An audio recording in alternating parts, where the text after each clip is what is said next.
Neviem, či si to uvedomujete, ale bez vízie sa tvoj život nikde nepohne. A víziu potrebuje tvoja rodina. Čiže keď si manžel, potrebuješ víziu pre svoju rodinu. Keď si matka, potrebuješ víziu pre svoje deti. A vízia je veľmi dôležitá. A tak keď Pavel hovoril o tej budove, mňa iba napadla jedna vec, ktorou chcem pozbudiť vedúcich, aj tento zbor. Pretože, ja dám príklad. Predstav si, že si záhradkár alebo poľnohospodár, zožneš úrodu a potrebuješ ju niekde uskladniť. A tak ju niekde uskladníš a potom prejde ďalší rok, zožneš úrodu, ale prídeš tam a máš plný sklad. Takže niekedy evangelizácia nemusí fungovať kvôli tomu, že tento sklad je plný. Neviem, či ste sa pozreli okolo seba, ale tento zbor potrebuje novú budovu.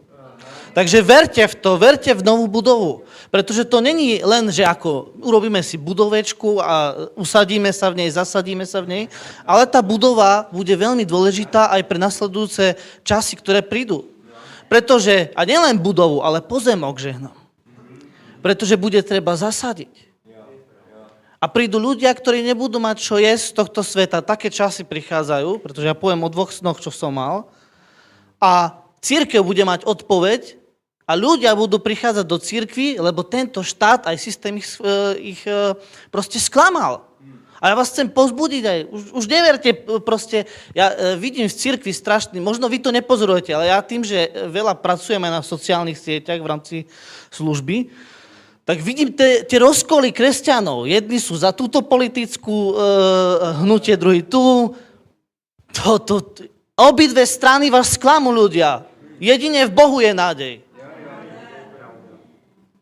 Už to rozumiete tomu, že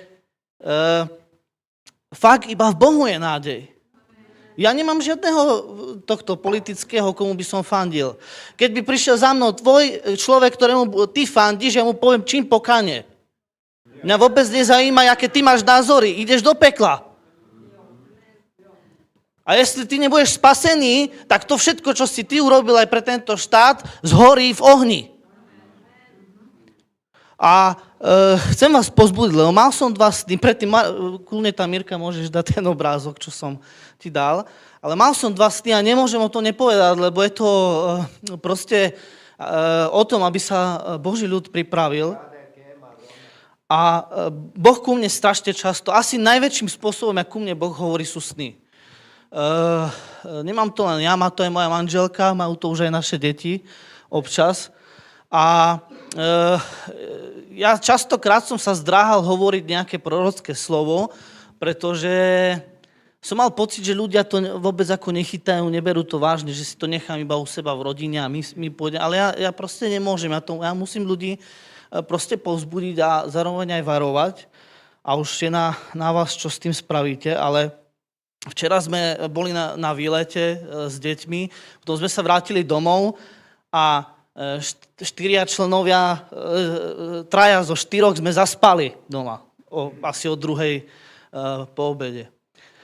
A Boh prišiel ku mne v 2 videniach, pretože sny to sú určitá forma videnia. A v prvom sne som videl, ja nebudem to hovoriť pre ten čas proste celé, ale skrátke ten sen bol o tom, že prišli obrovské otrasy. A tie otrasy, tá zem sa až úplne chvela a neprestávala. A prišiel za mnou sused a hovorí, že no to dúfam, že to bude iba mesiac proste ako trvať, lebo neviem čo ďalej. A ja som mu odpovedal, bude to trvať celý rok. A ja už som v minulej kázni, keď som naposledy hovoril, tak som spomínal to, že Boh ku mne prehovoril, že tento rok 26 bude naozaj náročný. A čo chcem, prečo mi Boh dal tento sen? My niekedy v cirkvi občas upadáme, nie hovorím tu, ale všeobecne ako cirkev, do takého evanjelia, ktoré je v inkubátore. Lenže život sa neodohráva v inkubátore. Si teraz predstav, že Pavel by tu kázal, by bol v inkubátore, ja by som na gitare hral v inkubátore a všetci by sme tu boli v nejakom inkubátore a teraz keď ti niekto káže, tak jak to znie? Jak znie to slovo z inkubátora? A my občas chceme ten život bez problémov. To o tom hovorím. ale kresťanstvo sa odohráva v reálnej bitve, v poli.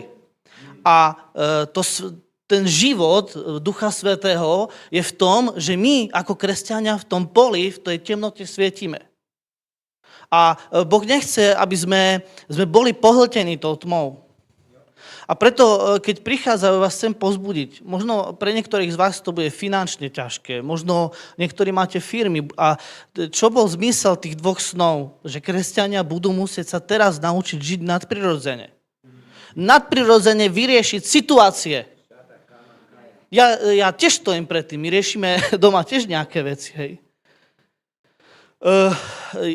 Druhú vec, ktorú Boh mi ukazoval v tých snoch, ešte dneska ráno som mal 3, ale to sa mňa týkalo.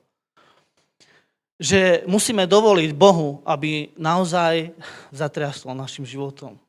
Očistil nás.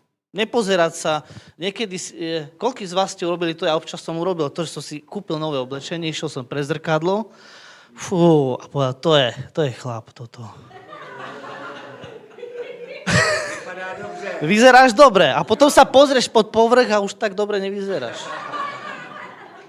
A tak ja úprimne hovorím za seba, tento rok Boh naozaj ku mne veľa hovorí, ja nie som so sebou spokojný v niektorých veciach.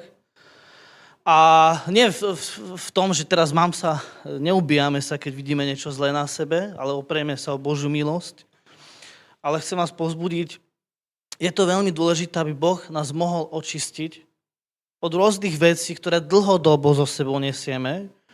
Niekedy sme sa naučili cyklicky do niektorých vecí upadávať v živote a Boh to musí, pretože tá vízia sa nemôže pohnúť dopredu, o ktorej Pavol hovoril. To nemôžeš to urobiť sám. Nemôžeš to urobiť sám. A dakedy je proste potrebné, to mi Boh dneska v tom sne pre mňa ukázal. Je dôležité, aby sme sa nebali toho ohňa. Lebo my keď počujeme o takých veciach, že Boží súd, Boží oheň, my máme tendenciu proste sa zľaknúť, lebo sme počuli niečo o tom, ako niekto proste prišiel s mečom a proste a ty pôjdeš do pekla a Boh ťa ono... Nie, to sú prospešné veci. Boží súd, Boží oheň je prospešná vec pre náš život.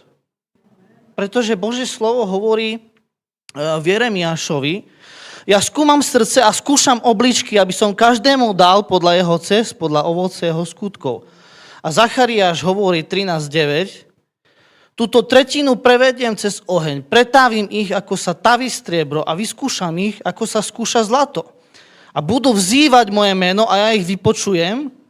A toto je môj ľud a oni povedia, Hospodin je môj Boh. Takže je dôležité, keď chceme vidieť vypočuté modlitby, musíme prejsť pretavením ako cirkev. Hej, čiže mnoho ľudí teraz napríklad, buďme nadšení pre evangelizáciu, aj tu teraz budem prezentovať evangelizáciu, ale teraz Boh potrebuje pretaviť cirkev naozaj, lebo potrebujeme prorockého ducha, aby sme sa dokázali pohybovať v týchto časoch. Tak a teraz z tej vízii, znova tento rok, samozrejme plánujeme kampane a urobili sme taký krok viery. Už máme letenky, ďaká Bohu. Máme letenky Bratislava, Karáči, cez Istanbul, z Karáči do Dubaja, z Dubaja do Katmandu, z Katmandu do Čitvánu a potom naspäť do Viedne.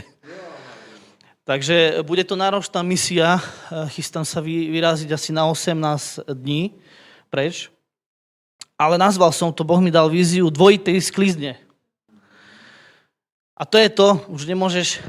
Keď chceš víziu posunúť ďalej, už nemôžeš zostať v tom starom obleku. Musíš si ušiť nový oblek. Takže ja verím v 2 evangelizačné kampáne, jednu v Pakistane, jednu v Nepále, kvôli tomu, že chceme pokračovať v tom, čo Boh urobil na tých miestach. A Boh postupne otvára dvere, aby som samozrejme, keby sa otvorili tie dvere viac, by som skočil hneď a robil každý mesiac kampáne, ale... Boh nás pripravuje, aby sme vedeli sa naozaj v tom pohybovať. A jedna zaujímavá vec, aj v rámci toho, čo som teraz hovoril pred chvíľou, jeden najznámejší gospelový spevák z Pakistanu mi napísal správu asi pred týždňom a hovorí mi, počuj, modlil som sa, postil som sa niekoľko dní a neustále mám pred sebou tvoju tvár. A ja som úplne zúfalý z toho, čo sa deje v tej našej pakistánskej cirkvi. Pretože vy neviete o tých problémoch, ja o nich viem, Tam je obrovský problém v mnohých cirkvách s korupciou a ďalšie iné veci. A on mi hovoril, ja proste mám bremeno za to, aby sa to zmenilo a Boh mi povedal, že to mám zafinancovať. Keď ti Pakistanec povie, že niečo zafinancuje, tak ti poviem, že to je zázrak. Dobre? Lebo oni jednak nemajú veľa peňazí, ale on tým, že je ako známy spevák, tak a povedal mi, dám všetky peniaze, ktoré som šporil deťom na to, aby sme mohli urobiť vlastne stretnutie pre vodcov a hovoriť o týchto veciach. Že zhromaždíme 4 000 vodcov. A takže verím, že Boh nás poslal dopredu a chceme znova ísť do Karáči. Tam nás nejakým spôsobom Boh vedie do toho regiónu. A potom znova v Nepále, tam, kde sme už boli. Ale navštívime iné ako keby lokality, lebo keď to není jak Pardubice. Karáči má 30 miliónov ľudí a ten región ešte o mnoho viacej. Čo je skúška viery? Potrebujeme 600 000 ešte. Takže, ale ja tomu verím. Ja som si proste potreboval tento nový kabát ušiť a obliesť, pretože my potrebujeme rásť. Hej. A ja sa nechcem dívať na to, že Česko je malá krajina. Tie peniaze tu sú. Tu sú v Česku tie peniaze. Pretože keď ľudia vyzberajú 10 miliónov na Ukrajinu v Nehemii, v nadácii, tak proste tu musí byť ešte viacej prekázané evanjelia. Hej. A naozaj sa dejú veci v tom Nepále napríklad. Hej. Boh tam proste pracuje, ale bez toho, aby sme tam pracovali systematicky, sa tie veci nebudú hýbať dopredu.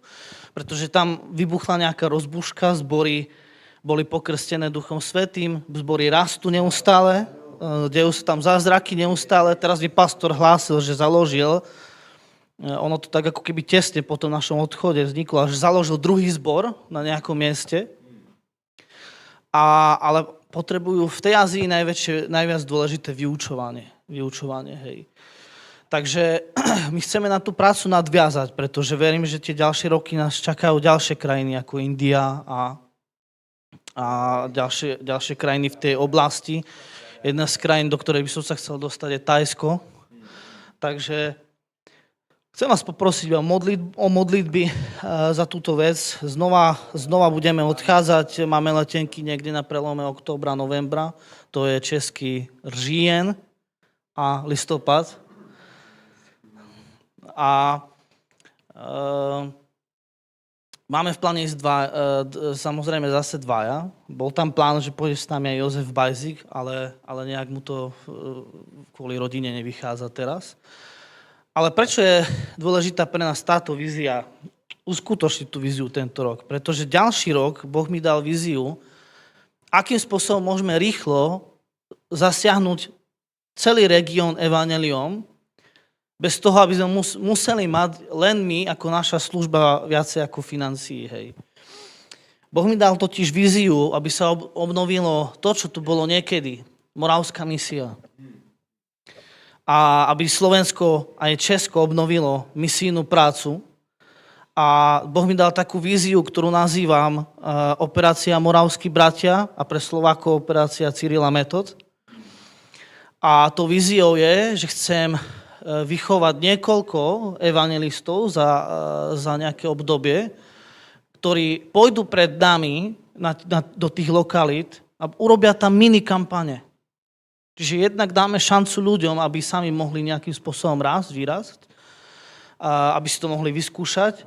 A jednak zasiahneme o mnoho viac, jak len cez jednu veľkú kampaň, lebo títo evangelisti a misionári spravia mini kampáne v tých lokalitách. Moja vízia je 50 ľudí.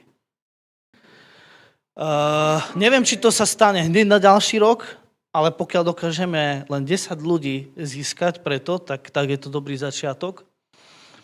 A proste modlite sa za nás, myslíte na nás.